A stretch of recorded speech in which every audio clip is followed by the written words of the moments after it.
To Law Vista. इस video में हम चैप्टर 6 करने वाले हैं जहाँ पे डिक्लेरेटरी डिक्रीज की बात की जाती है।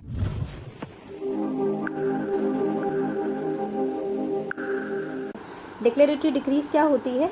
जहाँ पर कोर्ट ऐसी डिक्री पास करती है जिसमें किसी पर्सन के स्टेटस या राइट को डिक्लेयर किया जाता है।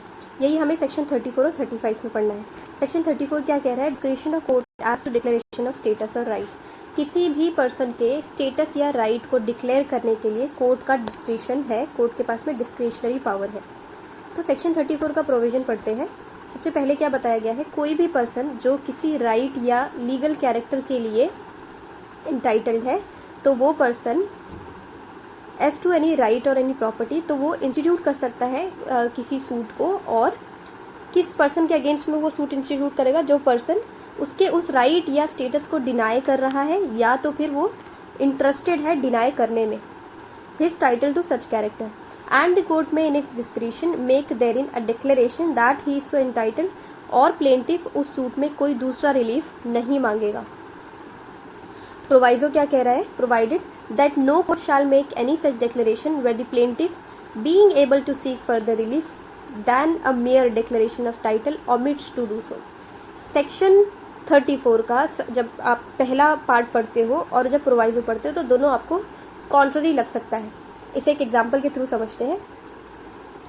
तो फॉर एग्जाम्पल के एक ए और बी, ये दो लोग हैं, ठीक है। ए के पास में कोई प्रॉपर्टी है, उसके पास उसका टाइटल भी है, यानी उसके पास में जो टाइटल डीड्स होते हैं, जो डॉक्यूमेंट्स है प्रॉपर टाइटल के, वो सारे इसके पास में है, ए के पास में। बी क्या कहता है? बी बाद में कहता है कि ए के पास में वो टाइटल नहीं है, ए उस प्रॉपर्टी का ओनर नहीं है। ए कोर्ट में जा सकता है और कोर्ट को कहेगा कि कोर्ट ये डिक्लेरेटरी डिक्री दे बी के अगेंस्ट में कि इस प्रॉपर्टी पे ए का टाइटल है। कोर्ट क्या कहेगी कि आपके पास में टाइटल है, ऐसा कोर्ट डिक्री पास कर देगी। अब ए को किसी और रिलीफ की ज़रूरत नहीं है क्योंकि उसके पास में ऑलरेडी वो प्रॉपर्टी है, उसके पास में वो टाइटल है। तो ऐसे केस में plaintiff need not in such suit ask for any further relief. Plaintiff के पास में और कोई रिलीफ लेने के लिए नहीं है क्योंकि उसके पास में प्रॉपर्टी ऑलरेडी मौजूद है। उसके पास सिर्फ अगला पर्सन जो है वो क्या कह रहा है, उसकी प्रॉपर्टी पे जो उसका टाइटल है उसे डिनाई कर रहा है। ओके, तो प्रोवाइजो क्या कह रहा है यहाँ पे?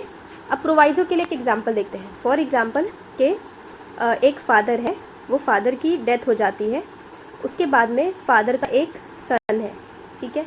सन क्या कहता है? सन कोर्ट में जाके कहता है कि जो फादर की प्रॉपर्टी है, मैं सिर्फ एक ही लीगल हायर हूँ उनका, तो मेरे पास में ये प्रॉपर्टी अल्टीमेटली आनी चाहिए क्योंकि मैं उस प्रॉपर्टी के लिए एंटाइटल्ड हूँ। अब डी एक पर्सन है जो एक डिस्टेंट रिलेटिव है, दूर का जो रिश्तेदार होते हैं, जो दूर के रिश्तेदार होते हैं उनमें से कोई एक है, ठीक है। रिश्तेदार जो हमेशा प्रॉब्लम क्रिएट करते हैं, तो ये डी उन्हीं रिश्तेदारों में से एक है।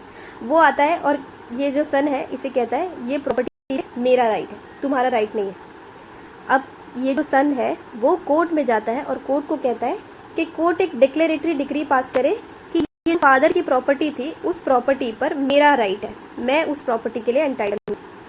तो ये जो सन है वो कोर्ट में जाएगा और सिर्फ डिक्लेरेटरी डिक्री मांगेगा, यानी मुझे उस प्रॉपर्टी के ऊपर टाइटल है ऐसा डिक्लेरेटरी डिक्री चाहिए। तो क्या उससे बात चलेगी? नहीं। जो प्रॉपर्टी है उसका पोजेशन भी इसे लेना पड़ेगा, तभी जाकर जो प्रॉपर जो उसका राइट है वो एक्सरसाइज हो सकता है। तो ऐसे केस में जब जो प्लेंटिफ है उसके पास में सिर्फ डिक्लेरेटरी डिक्री लेने के अलावा भी कोई राइट एग्जिस्ट करता है और प्लेंटिफ वो राइट को क्लेम नहीं करता कोर्ट से, तो कोर्ट डिक्लेरेटरी डिक्री भी पास नहीं करेगी।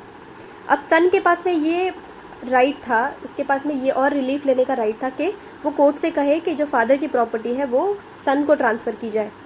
तो सन ने क्या किया? वो रिलीफ नहीं मांगा, वो सिर्फ कह रहा है कि मुझे डिक्लेरेटरी डिक्री चाहिए कोर्ट से।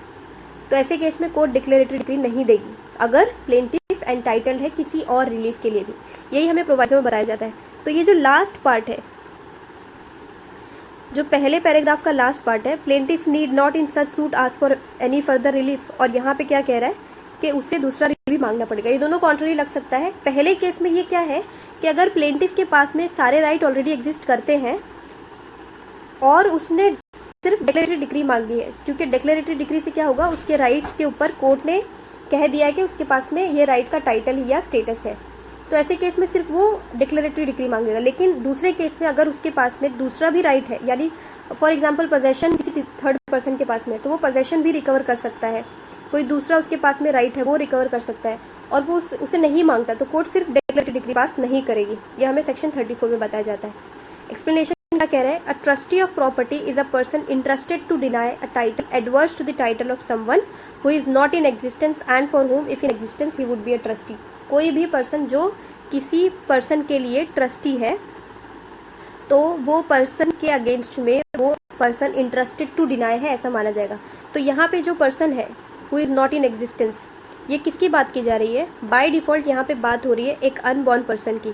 तो अगर एक अनबॉर्न पर्सन है जो अभी तक दुनिया में नहीं है, जो एग्जिस्ट नहीं करता, उसके लिए कोई पर्सन अगर ट्रस्टी है तो ऐसा मान लिया जाता है कि ये जो ट्रस्टी है वो इंटरेस्टेड डिनाई है इसके राइट को, इसके राइट के एडवर्स में, यानी ये जो ट्रस्टी है ये मना कर सकता है अनबॉर्न पर्सन के राइट को, ऐसा हम मान के चल रहे हैं।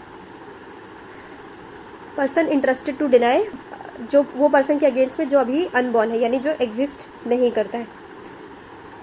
अब सेक्शन 35 क्या बता रहा है? Effect of declaration. डिक्लेरेशन अगर कोर्ट डिक्लेरेटरी डिक्री पास कर देगी तो उसका इफेक्ट क्या होगा? तो डिक्लेरेशन का इफेक्ट सिर्फ और सिर्फ पार्टीज टू द सूट पे होता है, ये याद रखना है। Only on the parties to the suit, ठीक है। ये बहुत इंपॉर्टेंट चीज़ है याद रखने के लिए कि जो declaration court declaratory decree pass करती है उसका इफेक्ट सिर्फ और सिर्फ पार्टीज टू द सूट पे ही होता है। वो पार्टीज फॉर एग्जांपल एक्स और वाई है तो एक्स और वाई के अगेंस्ट में ही वो अप्लाई होगा डिक्लेरेशन, यानी ये क्या हो जाता है? अगर वो डिक्लेरेटरी डिक्री पास हुई तो ये क्या हो जाएगा? राइट इन पर्सोनेम, किसी पर्सन के लिए ही वो राइट है, ठीक है। ये दोनों पार्टीज़ के अगेंस्ट में ही या किसी एक पार्टी के फेवर में ही ये डिक्लेरेशन का इफेक्ट जो है वो रहता है। पर्सन क्लेमिंग थ्रू देम, इन पर्सनस के अंडर में जो लोग क्लेम कर रहे हैं वो लोग, and where any of the parties are trustees on the persons for whom if in existence at the date of declaration such parties would be trustees. तो ये जो पार्टीज किसी पर्सन के लिए अगर ट्रस्टी है तो वो पर्सन के ऊपर भी ये डिक्लेरेशन का इफेक्ट होगा। तो मोटे मोटे तौर पे डिक्लेरेशन का असर किस पे हो रहा है? सबसे पहले पार्टीज टू द सूट पे, दूसरा अगर वो पार्टीज टू द सूट के अंडर में कोई पर्सन क्लेम कर रहा है उस पर्सन पे, और तीसरा अगर वो पार्टीज टू द सूट किसी थर्ड पर्सन के लिए ट्रस्टी है तभी भी जो उन पर्सन के अगेंस्ट में वो लोग ट्रस्टी है, जिन पर्सन्स के लिए ट्रस्टी है वो पर्सन्स पे भी ये डिक्लेरेशन अप्लाई हो रहा है।